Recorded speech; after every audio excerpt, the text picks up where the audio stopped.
மாமா சொல்லுமா. இன்னைக்கு என்ன சமையல்? வெண்டைக்காய் புளிக்குழம்பு வித் ஒயிட் ரைஸ் செய்யுமா. ஓகே. இப்போது வெண்டைக்காய் புளிக்குழம்பு எப்படி செய்யலான்னு பார்க்கலாமா? இப்போது வெண்டைக்காயை வதக்கி எடுத்துக்கலாம். கொஞ்சமாக எண்ணெய் ஊற்றி வெண்டைக்காயை நல்லா வதக்கி எடுத்துக்கணும். ஏன்னா ரொம்ப வலுவழுப்பு தன்மை இருக்கிறனால வதக்கி எடுத்துட்டா கொஞ்சம் ஈஸியாக வெந்து டேஸ்ட்டாகவும் இருக்கும். இப்போது அடுப்பை பற்ற வச்சாச்சு. இப்போ பாத்திரம் வச்சு ஆயில் கொஞ்சம் ஊற்றிக்கலாம். எண்ணெய் காஞ்சிடுச்சு. இதில் கொஞ்சம் கடுகு, கொஞ்சம் வெந்தயம், அதில் கொஞ்சோண்டு வெள்ளைப்பூண்டு கொஞ்சம் நச்சு அதில் போட்டுடணும். கருவேப்பிலை, சின்ன வெங்காயம்,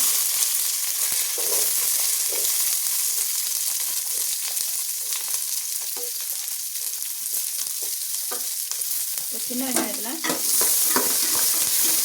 வதக்கிட்டு கல்லுப்பு சேர்த்து வதக்கினா சீக்கிரம் நல்லா வதங்கிடும். இப்போது வெங்காயம் நல்லா வதங்கிடுச்சு. அதில் இப்போ தக்காளியை போட்டு நல்லா வதக்கணும். இப்போ கத்திரிக்காய் 2 நறுக்கி வச்சுருக்கு.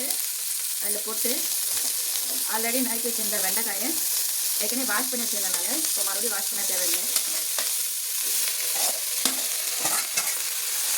போட்டு கொஞ்சம் கல் உப்பு போட்டு காய்க்கு தேவையான இருக்கும் வதக்கி விட்டுக்கலாம். இப்போ இதில் 2 ஸ்பூன் சாம்பார் தூள், 3 ஸ்பூன் வந்து குழம்பு மிளகாய் தூள் போட்டு மிக்ஸ் பண்ணி விட்டு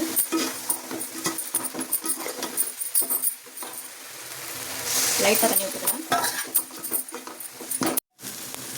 இதில் ஒரு லெமன் சைஸு புளி ஊற வச்சு இதில் மிக்ஸ் பண்ணி ஊற்றிக்கிறோம். ஏன்னா 2 தக்காளி போட்டிருக்கு, அதனால்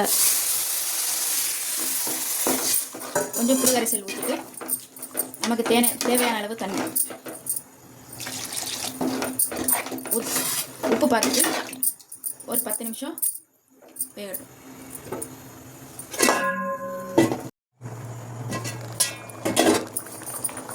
இப்போ தேங்காய் ஊற்றிக்கலாம்.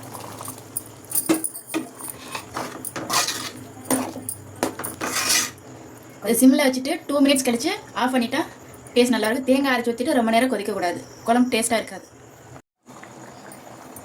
இப்போது வெண்டைக்காய் புளி குழம்பு ரெடி ஆகிடுச்சு. இப்போது சூடான சாதத்தில் குழம்பு ஊற்றி சாப்பிட்டா டேஸ்ட்டாக இருக்கும். ட்ரை பண்ணுங்கள். மறக்காமல் அஜித் சங்கி விலாக்ஸ் சப்ஸ்கிரைப் பண்ணுங்கள். மறக்காமல் பெல் ஐக்கானை கிளிக் பண்ணுங்கள். தேங்க்யூ.